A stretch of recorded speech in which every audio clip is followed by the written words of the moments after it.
तो मैं कार्यक्रम को आगे बढ़ाते हुए अब मैं चाहूंगी हमारी चंद्रिका दीदी जी अध्यक्ष है युवा प्रभाग और अध्यक्ष कल्चरल विंग के द्वारा खास गुजरात में रह करके न सिर्फ गुजरात का प्रतिनिधित्व करती है, देश और विदेशों में जा करके आपने अध्यात्म की अलग जगह। समय सीमा को देखते हुए मैं दीदी जी से निवेदन करूंगी, आज के शुभ अवसर पर इस मेले के द्वारा जो करोड़ों लोग हमारा उत्तर प्रदेश सरकार रात दिन लग करके, दीदी जी यहाँ का एक सफाई कर्मचारी, एक ऑफिसर, एक मंत्री, सरकार का हर शक्ति, हर डिपार्टमेंट रात दिन लग करके तपस्या के रूप में इस मेले को सफल करने के लिए जुटा हुआ है।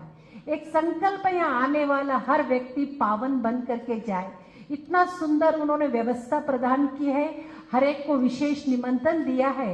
आप अपने शुभ वचनों के माध्यम से निरंतर हमारा मन कैसे स्वच्छ रहे, मन शुद्ध पावन कैसे अनुभव करे, उसके ऊपर जरूर प्रकाश डालिए चंद्रिका दीदी जी। ओम शांति, ओम शांति, ओम शांति। मेरे खड़े हुए भाई बहनों को भी मैं विनती करूंगी, जहाँ स्थान मिले बैठ जाइए, बैठ जाइए आराम से। यहाँ भी खाली जगह है, पीछे भी बिछा हुआ जहाँ है बैठ जाइए।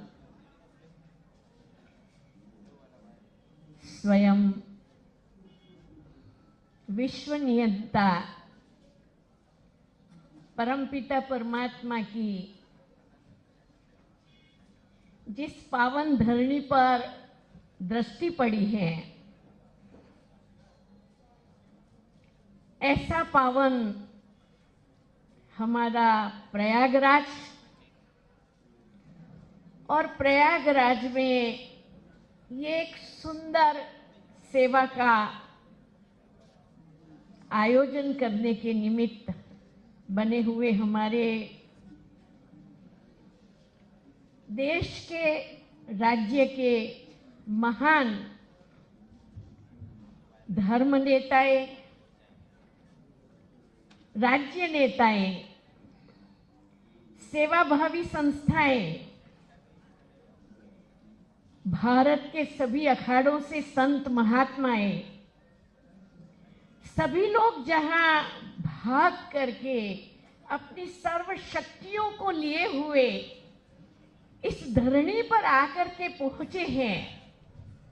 आप सोचिए इस धरणी का पुण्य कितना उदय हुआ है, जिससे कि न राज्य में, न केवल देश में, लेकिन पूरे विश्व में ये महाकुंभ का नाम हर कानों में गूंज रहा है। उसके लिए हम सभी आयोजकों को बहुत बहुत जोरदार तालियों से धन्यवाद करते हैं।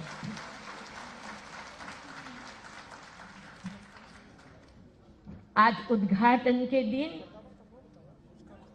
हमारे मंचस्थ सभी मेहमान, सभा में उपस्थित मेरे सभी भाई बहनें, इस मेले को इतना सुंदर तैयार करने के लिए जो निमित्त बने हैं, उन सभी से मैं ये कहना चाहूंगी कि आप हम सभी का ये स्पेशल भाग्य है। हम अपने भाग्य पर गौर करें कि भगवान ने हमें कितना सुंदर भाग्य दिया है, जो हम एक सुंदर अवसर में सहयोगी बने हैं, दृष्टा बने हैं। तो एक काम हमें करना है, अपने मन के शुभ संकल्पों के द्वारा इस विशेष शुभ कार्य का लाभ विश्व की हर आत्मा, चाहे प्रत्यक्ष रूप से ले, आजकल तो मीडिया ने भी कमाल कर दी है, चाहे मीडिया के द्वारा ले, और हम सभी की शुभ भावनाओं के द्वारा इतने मंगलमय ये महाकुंभ का दर्शन, समाचार प्राप्त करके अपने को धन्य अनुभव करें। ये ईश्वरीय विश्वविद्यालय आज से 88 वर्ष पहला जब स्थापन हुआ, परमात्मा ने एक गृहस्थी आत्मा को निमित्त बनाया और जिन्होंने सारे अपने परिवार सहित अपने जीवन को ईश्वर को अर्पण किया, और आज 88 वर्ष के बाद इस संस्था के पूरे भारतवर्ष में 5,500 से ज्यादा केंद्र हैं। 58,000 गीता पाठशालाएं हैं। हमारे जैसी 40,000 बाल ब्रह्मचारी बहनें हैं जिन्होंने अपना जीवन समर्पित कर दिया है। 10,000 बाल ब्रह्मचारी युवा कुमार भाई हैं जिन्होंने अपना जीवन समर्पित कर दिया है। और उनका जीवन कैसा है? जो नित्य प्रति 3-3:30 बजे उठ के ध्यान करते हैं, विश्व कल्याणार्थ अपनी भावनाएं समर्पित करते हैं, जो बिल्कुल शुद्ध अपने हाथों के बना हुआ नॉन वेजिटेरियन भोजन ग्रहण करते हैं, जो नियमित रूप से ज्ञान स्नान करते हैं और ट्रस्टी जीवन में रह करके पूरे विश्व को स्वर्ग बनाने के लिए, मानव को देव बनाने के लिए अपने जीवन को सेवा में लगाया हुआ है। ज्यादा समय नहीं है, लेकिन वेजिटेरियन भोजन लेते हैं, वो नहीं लेते हैं ऐसा मैंने बोला, पर भूल भी हो गई हो सकती है। जो मंच पर उपस्थित सर्व महानुभाव हैं, मैं आप सभी से इतना अनुरोध अवश्य करना चाहूंगी कि अगर हम संकल्पबद्ध हो जाएंगे तो हमारे एक के संकल्प के साथ न जाने कितने लाखों करोड़ों लोगों का कल्याण होगा। मुझे मनुष्य से देवता बनना है, क्योंकि हमारी भारतीय आदि देवी देवता की संस्कृति और संस्कार के हम सभी वारसदार हैं। लेकिन युग परिवर्तन के साथ आज कलयुग आया। काम, क्रोध, लोभ, मोह, अहंकार में फंस करके आज मनुष्य की ये हालत हुई है। कोई हर्जा नहीं। जब जब भारत में धर्म की ग्लानि होती है, तब स्वयं वो परमात्मा अवतरित होके अपना कार्य करवाते हैं अपने बच्चों के द्वारा। इस मेले के अंतर्गत आप सभी देखेंगे कि कैसे परमात्मा के कार्य को चित्रों के द्वारा, मॉडल्स के द्वारा, अनुभूति के द्वारा दर्शाया गया है। आप स्वयं लाभ लेंगे और अन्य को भी जरूर लाभान्वित करेंगे। आज के दिन आप सभी के बीच उपस्थित रहने का और परमात्मा के दिए हुए उपदेश से कुछ महावाक्यों को आपके सामने रखने का मुझे जो भाग्य मिला, उसके लिए मैं अपने आप को बहुत भाग्यशाली समझती हूँ। और आप सभी भी अपने आप को बहुत भाग्यवान समझे, ऐसा मैं आप सभी को अनुरोध करती हूँ। और आज के दिन मैं 3 शब्द गिफ्ट में देना चाहती हूँ, जो आप आज से हर दिन के लिए अपने साथ दोहराए। सबसे पहली बात, मैं यूनिक हूँ। मेरे जैसा दूसरा कोई व्यक्तित्व न पहले था, न अभी है, न कभी होगा, क्योंकि कोई भी एक व्यक्ति दूसरे के बराबर नहीं है। परंतु आप ध्यान से सोचना, आज 95% मानसिक शक्ति किसमें जा रही है? अपने आप को किसी से कंपेयर करते हैं, कॉन्ट्रास्ट करते हैं, दूसरों को कंपेयर और कॉन्ट्रास्ट करते हैं, और जिसके कारण या तो अपने को दूसरों के भेंट में हीन अनुभव करते हैं और डिप्रेशन आ जाता है, या अपने आप को दूसरों के भेंट में बहुत ऊंचा अनुभव करके अभिमान में आ जाते हैं, जो फिर गिरा देता है।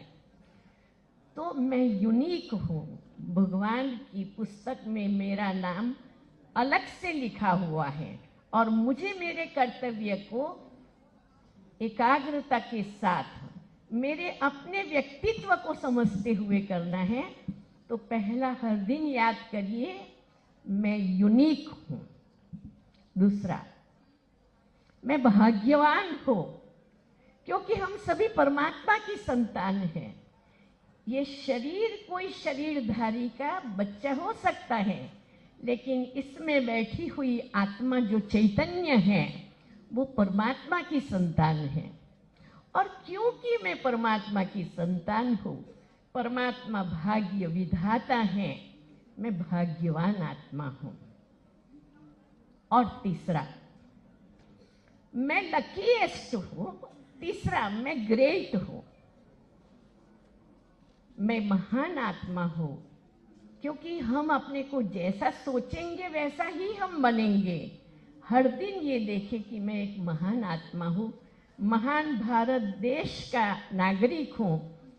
तो अपने पर गौरव करते हुए ये 3 शब्द हम याद करेंगे, अभी भी कर लेंगे, मेरे बाद आप दोहराएंगे। ओम शांति। मैं यूनिक हूँ, मैं यूनिक हूँ, मैं भाग्यवान आत्मा हूँ, मैं महान आत्मा हूँ। ओम शांति।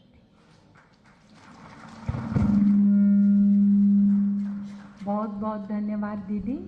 आज इस मंच से आपने 3 मंत्र दिया। ये गुरु मंत्र के रूप में, आज के इस मेले के मंत्र के रूप में, इसको ताबीज की तरह सब अपने अपने साथ बांध करके रखना। ये तीनों ही मंत्र अंतर मन को स्वच्छ साफ, हमारे मन को साफ बना करके पतित से पावन बनाने का ये मंत्र आपने दिया। उस पतित पावन परमात्मा के साथ संबंध जोड़ने की विधि बताई। बहुत बहुत धन्यवाद। अब मैं निवेदन आज के इस कार्यक्रम को हम आगे बढ़ाते हुए माननीय उप मुख्यमंत्री महोदय श्री ब्रजेश पाठक जी से निवेदन करूंगी। आज के इस कार्यक्रम का विधिवत उद्घाटन आदरणीय चंद्रिका दीदी जी, सोम दीदी जी, सभा हमारे माननीय गुरुवृंद बैठे हुए हैं, उपेंद्र राय जी, आदरणीय हमारी मनोरमा दीदी जी, और शिक्षा मंत्री पूर्व जो रहे नरेंद्र सिंह गौड़ जी, रीता जी अभी आई नहीं हमारे पास, श्रीमती किशोरी देवी जी होंगे तो उपस्थित हो जाएंगे, पीयूष रंजन जी। सबसे निवेदन है मंच पर आकर के आज का विधिवत उद्घाटन।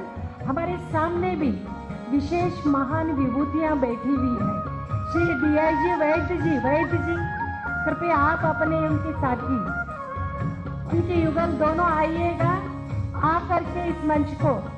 गिरजा बहन जी, पार्वती बहन, उमा बहन, नीलम बहन, शिव शक्ति बहन, पारुल बहन, संजीवनी बहन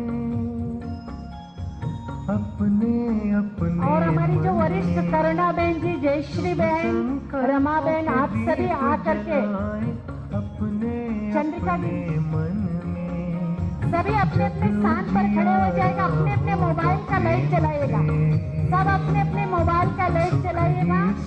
अंतर आत्मा की ज्योति के साथ सब मोबाइल के लाइट जलाइएगा। आज का इतना सुंदर शुभ अवसर है, सब एक संकल्प करिएगा। पति से पावन बनने की धरनी पर आए हैं, हम सब पावन बनने का संकल्प लेकर के अंतर आत्मा को पवित्र बना करके ही जाएंगे। इस संकल्प के साथ इस ज्योति को जलाएंगे।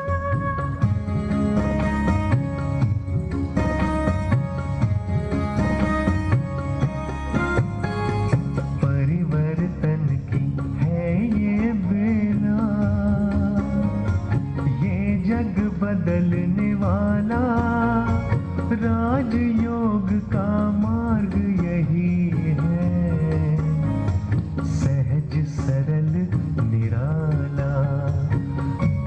सखी बन जाए मूरत मंदिर से इस तन में, जग उजियारा होगा प्रेम।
समाचार चैनल के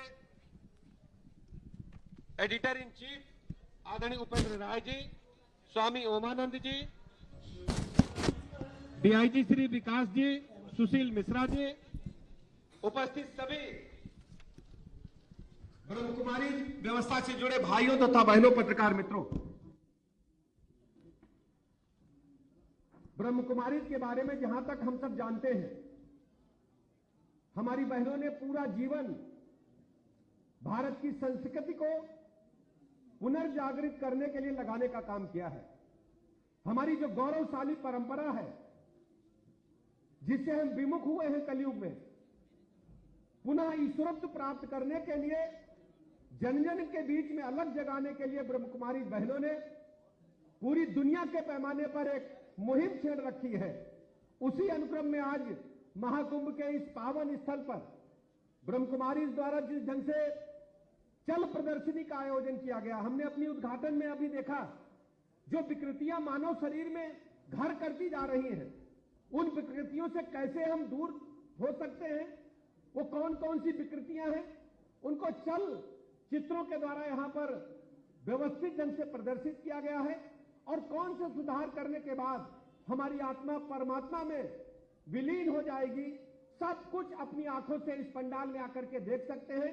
मैं उद्घाटन के अवसर पर बहुत बहुत बधाइयां और शुभकामनाएं देता हूं, आभार प्रकट करता हूं अपनी सभी ब्रह्म कुमारी बहनों का, सोम दीदी जी का, कि आपके चरणों के पढ़ने से प्रयागराज में आने वाले जो करोड़ों श्रद्धालु हैं वो पंडाल में आकर के अपने जीवन का जो उद्देश्य है उसे पूरा कर पाएंगे।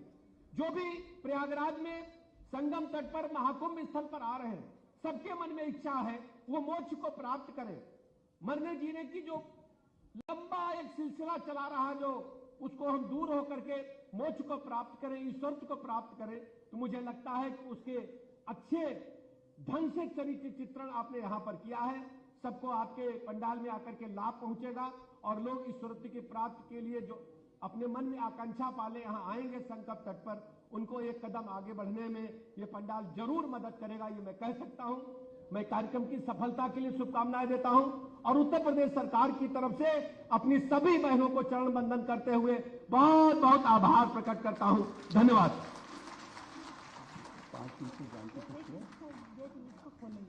हमारी आदरणीय दीदियों से निवेदन करूंगी, सौगात देंगी मनोरमा दीदी, चंद्रिका दीदी, सोम दीदी, हमारे माननीय उप मुख्यमंत्री महोदय जी। जो हमारा सबका एक संकल्प है, भारत विश्व गुरु बनेगा, तो विश्व गुरु की पहल यहाँ से शुरुआत हो चुकी है। सारे विश्व भर में एक ऐसा मेला है जहाँ 40 करोड़ लोग आकर के पावन बनने का दृढ़ संकल्प लेकर के जाएंगे। जब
से गहराइयों से मैं स्वागत करता हूं। Hello hello hello hello hello. मंच पर मंचासीन आदरणीय मनोरमा दीदी जी, चंद्रिका दीदी जी और पूर्व उच्च शिक्षा मंत्री नरेंद्र गौड़ जी, राजेश जी अभी हम लोगों के बीच में थे, गए, और हमारे भाई पीके कोमल जी। क्योंकि समय बड़ा कम है, बोलने वाले ज़्यादा हैं, ज़्यादा समय मैं भी नहीं लूँगा, लेकिन दो बातें ब्रह्म कुमारीज के बारे में जरूर कहूँगा। एक, जैसा कि दीदी बता रही थी, क्या जीवन है ब्रह्म कुमारियों का और ब्रह्म कुमारों का। जब कोई आदमी बहुत छोटे उद्देश्य के लिए चलता है, मान लीजिए अपने लिए चलता है, अपने परिवार के लिए चलता है, लेकिन वही व्यक्ति जब पूरे संसार के लिए, पूरे समाज के लिए चलता है, तो उसके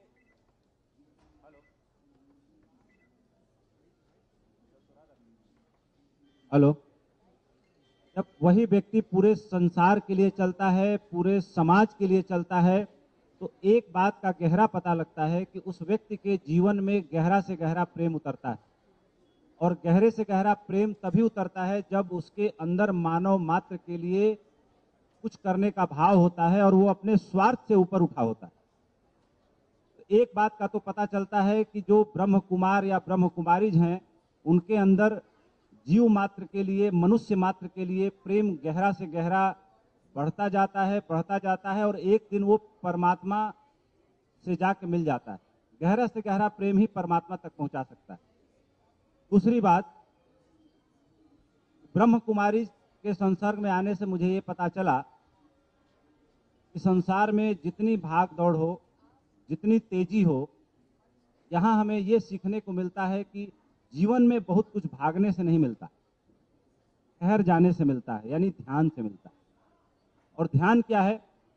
आप जब बारिश आती है तो तमाम नदी नालों को देखिए, जिस तेजी से वो बहते हैं, लगता है कहीं जाके मंजिल पा लेंगे, लेकिन जहां जाके गिर जाते हैं वो समंदर अपनी सीमा से बाल बराबर नहीं बढ़ता। यानी नेचर का अस्तित्व का बड़ा से बड़ा हिस्सा रुका हुआ है, ठहरा हुआ है, एक योगी की तरह, वो नहीं बढ़ता। तो ब्रह्म कुमारीज हमें सिखाते हैं कि स्वतः मान नहीं लेना है, बल्कि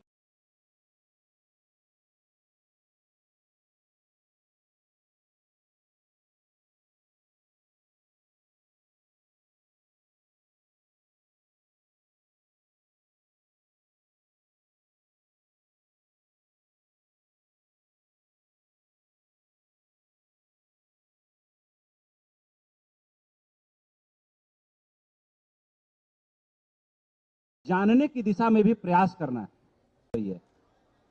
मैं आपको बताना चाहूंगा कि सनातन धर्म और हिंदू धर्म, मैं मानता हूं कि हिंदू धर्म से उदार धर्म इस पृथ्वी पर कोई नहीं उतरा। हमने किसी मंसूर को, किसी फरीद को फांसी नहीं लगाई, हमने किसी ईसा को क्रूसिफाई नहीं किया, हमने किसी पर पत्थर नहीं फेंके। हाँ, ये जरूर है कि हमारे मन को थोड़ी हताशा निराशा हुई, कोई नया सेक्ट आ गया, संप्रदाय आ गया, कोई उपधर्म आ गया, लेकिन हमने किसी को फांसी पे नहीं चढ़ाया, हमने उसको गले लगाया, हमने उसको सम्मान दिया, असहमत रहते हुए भी उससे सहमति दिखाई। शंकराचार्य भगवान बुद्ध के बहुत विरोधी थे, लेकिन शंकराचार्य ने बुद्ध के बारे में जो विमर्श और जो टीकाएं लिखी हैं, शायद वैसा विरोधी स्वभाव का रहते हुए भी दूसरा किसी ने नहीं लिखा। और सनातन धर्म करीब करीब इतिहास के हिसाब से 11,000 साल पुराना धर्म है। और सनातन के सामने ये जितने धर्म पैदा हुए, चाहे वो बुद्ध धर्म हो, चाहे जैन धर्म हो, जो हमारी इसी पृथ्वी से पैदा हुए, इसी भारत भूमि से पैदा हुए, लेकिन इस्लाम को कहें तो 1400 साल पुराना धर्म है, ईसाई 2500 साल पुराना धर्म है, यहूदी जो है करीब करीब ऐसे ही 1600-1700 साल पुराना धर्म है, अरे 3000 साल पुराना धर्म है। ईसाई से भी पहले यहूदी थे, उन्होंने ही ईसा मसीह को क्रूसिफाई किया। ये सारे धर्म जो है स्वर्ग नरक की सीढ़ियों तक जाके फंस गए, लेकिन सिर्फ सनातन धर्म और हिंदू धर्म पूरी पृथ्वी पर एक बात करता है, वो है मोक्ष, जो जीवन के, स्वर्ग के, नरक के सारे दरवाजों के पार निकल जाने की बात करता है। यहां तक कि हमारे पुराणों में देवताओं ने भी ब्रह्मा विष्णु महेश से स्तुतियां की कि हे प्रभु हमें मोक्ष प्रदान करो, यानी मोक्ष देवताओं को भी दुर्लभ था, सुलभ नहीं था। तो ये सारे धर्म स्वर्ग नरक की सीढ़ियों तक जाके क्यों फंस गए, इसके पीछे एक गहरा कारण था। क्योंकि सनातन धर्म को जो समय की लंबाई और गहराई मिली इस भारत भूमि पर, वैसी समय की लंबाई और गहराई दूसरे धर्मों को नहीं मिली। दूसरे धर्म बहुत ऊपर या ऊपरी स्तर पे जीवन की खोज में फंसे रहे और सनातन के सामने उन्होंने घुटने टेके। धर्मों का जितना उदय हुआ है, आप बहुत गहराई में जाके देखिए, वो सारे धर्म सनातन के ही हिस्से हैं। आज ये वक्फ की बात चल रही है कि वक्फ की जमीन कुंभ में है। अरे जब इस्लाम का ही जन्म नहीं हुआ था तब से कुंभ हो रहा है इस पृथ्वी पर, इस भारत में। तो कहने का मतलब है किसी का शेर है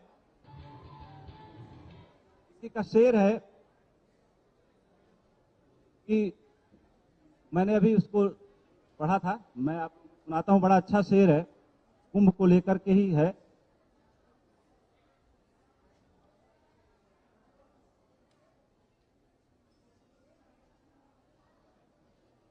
हाँ,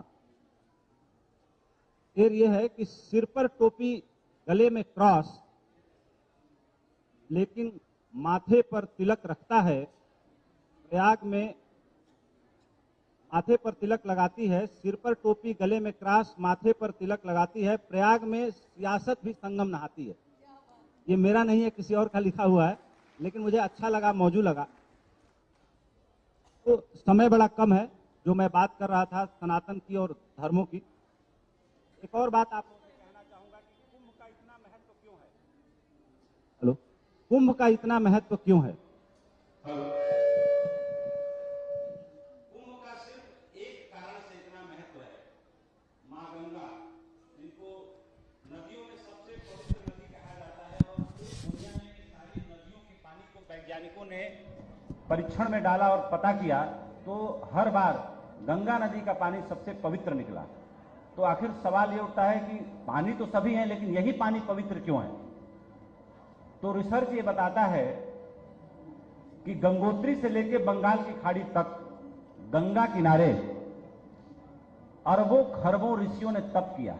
और पानी का एक स्वभाव होता है कि अगर यहां एक बड़े भगोने में पानी रखा जाए और हम सभी तेजी से कोई भी स्वर निकालें, पानी में तरंगे पैदा हो जाती हैं, यानी पानी बहुत जल्दी प्रभावित होता है, आच्छादित होता है। तो जो ऋषियों की तपस्या थी, उसके कारण गंगा के समस्त पानी ने अपना गुण धर्म बदल लिया। और गुण धर्म बदलने का प्रभाव यह हुआ कि गंगा का पानी बीमार के लिए दवा बन गया, मन से पीड़ित आदमी के लिए जो है आशीर्वचन बन गया, और ऋषियों महर्षियों के लिए वो पवित्र ज्ञान का स्रोत बन गया, और आने वाली पीढ़ियां उसमें स्नान करती रहीं।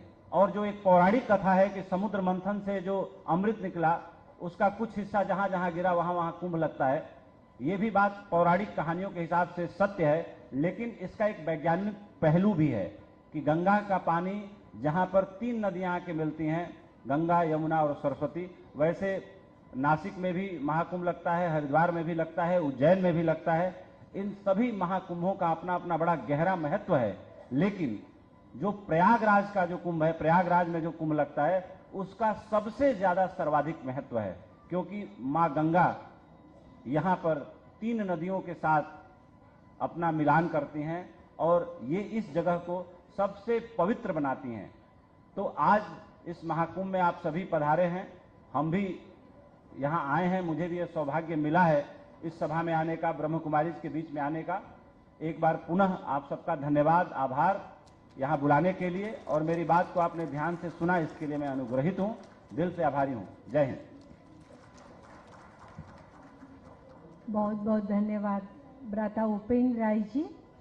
आज मैं इस मंच से कहना चाहूँगी, जिस देवता आदि सनातन धर्म की बात कही, तो वो परमपिता परमात्मा स्वयं इस सृष्टि पे अवतरित होकर यही संकल्प लेकर के उनका अवतरण हुआ, फिर से इस भारत भूमि को, फिर से इस विश्व को वो सतयुगी स्वर्णिम संसार कैसे बनाया जाए उसके